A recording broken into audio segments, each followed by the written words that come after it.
যোৱা দুদিন ধৰিতো ৰুক্মিণী গাঁও অঞ্চলটো জলবন্দী হৈ আছে আৰু জলবন্দী হৈ থকা অৱস্থাত আজি এগৰাকী ব্যক্তি ঢুকুৱা বুলি মোৰ তাতো খবৰ আহিছে কিন্তু মানে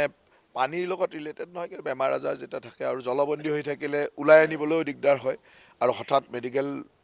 সুবিধাখিনি পাবলৈও দিগদাৰ হয় তথাপিতো আমাক প্ৰশাসনক যেতিয়াই জনাইছে আমি সকলো ধৰণৰ ব্যৱস্থা কৰাৰ চেষ্টা কৰিছিলোঁ কিন্তু মৃত্যুটোত আৰু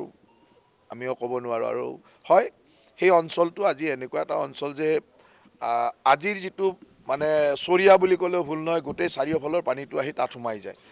অহা পৰিকল্পনা যেনেকৈ এই অঞ্চলটো তেনেকুৱা আছিল এটা সময়ত আজি তাৰ পৰা আমি পৰিত্ৰাণ পালোঁ ঠিক তেনেকৈ তাৰো পৰিত্ৰাণ পাবৰ কাৰণে কাম কৰিব লাগিব আৰু মোৰ ৰিকুৱেষ্ট এটাই থাকিব তাত আটাইতকৈ ডাঙৰ কথা হয়তো লখিমীজানটো ক্লিয়াৰ কৰিবৰ কাৰণে ৰাইজে আমাক সহায় কৰিব লাগিব অন্ততঃ নিজৰ ঘৰৰ 1 ফুট মাটিও যদি এৰি দিয়ে ৱালখনো যদি পিছুৱাই দিয়ে সেইখিনি সহায় কৰিলেই হ'ল।